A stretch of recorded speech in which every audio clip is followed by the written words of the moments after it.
Welcome friends. இன்றைக்கி நம்ம டேஸ்டியான தட்டை பொட்டுக்கடலை தட்டை எப்படி பண்ணலான்னு பார்க்கலாம் வாங்க. இந்த டேஸ்டியான பொட்டுக்கடலை தட்டை பார்க்குறதுக்கு முன்னாடி என்னோடய சேனலை சப்ஸ்கிரைப் பண்ணாதவங்களாம் சப்ஸ்கிரைப் பண்ணிக்கோங்க. கூடவே பக்கத்தில் இருக்கிற பெல் ஐக்கானையும் கிளிக் பண்ணிக்கோங்க. வாங்க இப்போ இதுக்கு என்னென்ன தேவைன்னு பார்த்துக்கலாம். நம்ம ஒரு 1/4 கப் உடைச்ச கடலை பொட்டுக்கடலை எடுத்துகிட்டு அதை மிக்ஸி ஜாரில் போட்டு நல்லா நைஸாக அரைச்சிக்கலாம். அரைச்சிட்டு அதை நம்ம சலிச்சுக்கலாம்.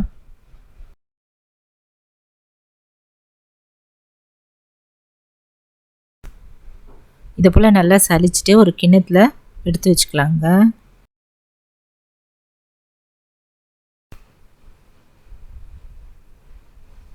இப்போ முழு உளுத்தம்பருப்பு ஒரு 2 ஸ்பூன் எடுத்து அதை ஒரு கிண்ணத்தில் போட்டுக்கலாம்.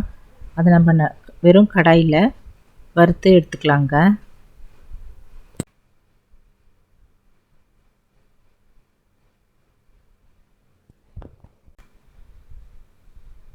நல்லா வாசம் வர வரைக்கும் வறுத்து ஒரு தட்டில் எடுத்து வச்சுக்கலாங்க. இதை நம்ம மிக்ஸி ஜாரில் போட்டு நைஸாக அரைச்சிக்கலாம்.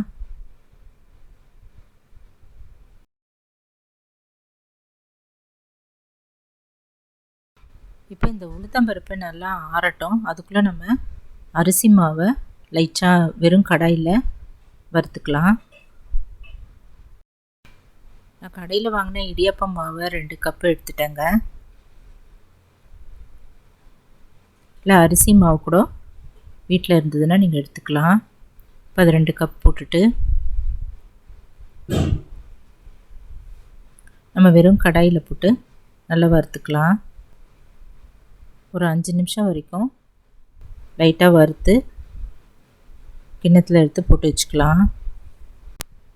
இப்போ உளுத்தம்பருப்பு நல்லா ஆறிடுச்சுங்க. இதே நம்ம மிக்ஸி ஜாரில் போட்டு நல்லா நைஸாக அரைச்சிக்கலாம். அரைச்சிட்டு இதையும் நம்ம சலிச்சுக்கலாங்க. நல்லா 2 தடவை போட்டு நல்லா சலிச்சு எடுத்துக்கலாம்.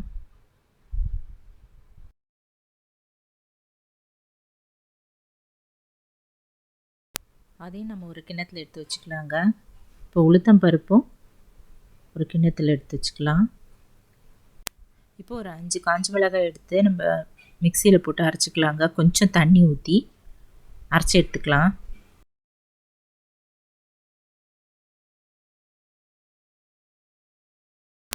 இதை போல் அரைச்சி எடுத்து வச்சுக்கலாங்க. இப்போ கொஞ்சம் ஒரு பிடி கருவேப்பிலையை சின்ன சின்னதாக கட் பண்ணி கிள்ளி இதை போல் எடுத்து வச்சுக்கலாம். இப்போ இந்த மாவோட சேர்த்து பிசைய வேண்டிய பொருள்லாம் என்னென்னு பார்த்துக்கலாம். வெண்ணெய் ஒரு 2 ஸ்பூன் எடுத்துக்கலாங்க. வறுத்த வேர்க்கடலை ஒன்றும் பாதியமாக இது போல் உடைச்சி எடுத்து வச்சுக்கலாம். ஒரு 2 மணி நேரம் முன்னாடி தண்ணியில் ஊற வச்சுருந்த கடலைப்பருப்பு தண்ணி வடிகட்டி எடுத்து வச்சுக்கலாங்க. பெருங்காயம் ஒரு 1/2 டீஸ்பூன் எடுத்துக்கலாம். எள்ளு ஒரு 1/2 டீஸ்பூன் எடுத்துக்கலாங்க. உப்பு 1 ஸ்பூன் எடுத்துக்கலாம். இப்போ இந்த அரைச்ச மிளகாய் விழுது இப்போ இதெல்லாம் நம்ம இந்த மாவில் போட்டு கலந்துக்கலாங்க.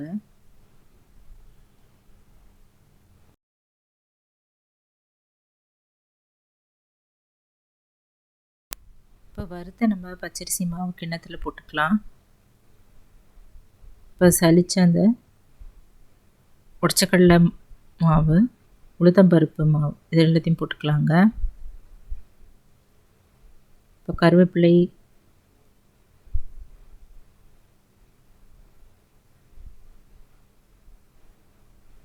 ஊற வச்சுருந்த கடலைப்பருப்பு அதையும் போட்டுக்கலாம். வேர்க்கடலை ஒன்றும் பாதியமாக பிடிச்சி வச்சுருந்த வேர்க்கடலை அதையும் போட்டுட்டு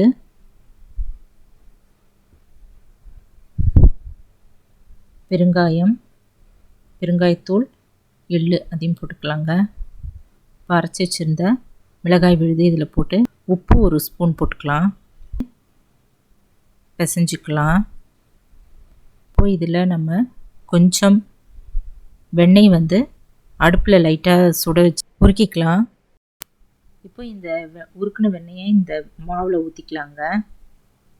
இப்போ இதை பிசைஞ்சிட்டு கொஞ்சம் கொஞ்சமாக தண்ணி ஊற்றி தெளிச்சிட்டு நல்லா கெட்டியாக பிசைஞ்சிக்கலாம்.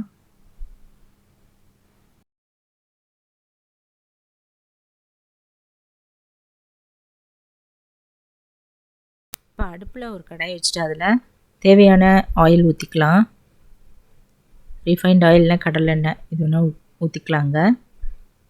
இது நல்லா கொஞ்சம் அப்படி லைட்டாக சுட வச்ச இந்த எண்ணெயை ஒரு கரண்டி எடுத்து இந்த பிசைஞ்சிட்ருக்கிற மாவில் ஊற்றிக்கலாம். இதை போல் கெட்டியாக பிசைஞ்சு எடுத்து வச்சுக்கலாங்க. ஒரு பாலித்தீன் ஷீட் எடுத்துகிட்டு அதில் கொஞ்சம் எண்ணெய் தடவிட்டு நம்ம சின்ன சின்னதாக உருண்டைகளாக எடுத்துட்டு அதில் தட்டிக்கலாம்.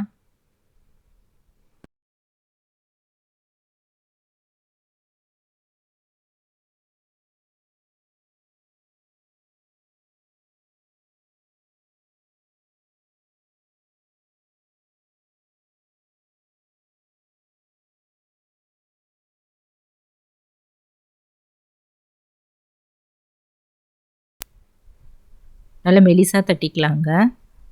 தட்டிட்டு ஃபோர்க் எடுத்து சின்ன சின்ன ஓட்டையாக அது மேலே போட்டுடலாம்.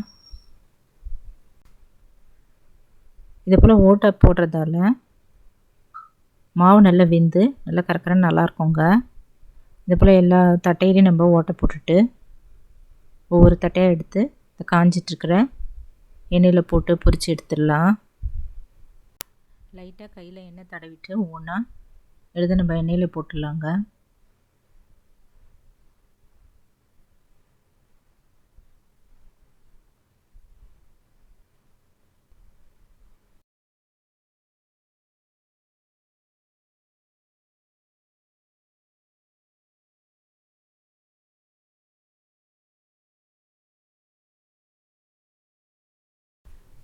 நாலு இல்லைன்னா 5 தட்டையாக போட்டு நம்ம பொரித்து எடுத்துடலாம்.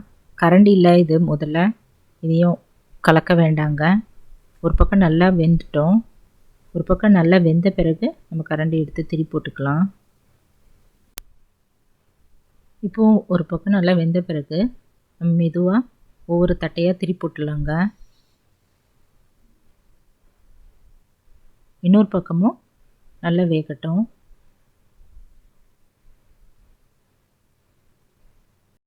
இப்போ 2 பக்கமும் நல்லா வெந்த பிறகு இல்லை ஓசை அப்படியே லைட்டாக அடங்கின பிறகு நம்ம எண்ணெய் வடிகட்டி கரண்டினால் எண்ணெய் வடிகட்டி நம்ம பாத்திரத்தில் எடுத்து வச்சுக்கலாங்க.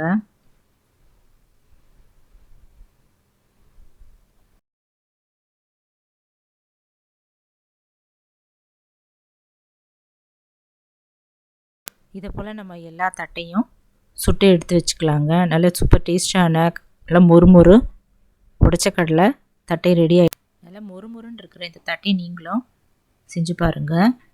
டேஸ்டியாகவும் இருக்குங்க. செஞ்சு பார்த்துட்டு எப்படி இருக்குன்னு கமெண்ட்டில் சொல்லுங்கள் ஃப்ரெண்ட்ஸ்.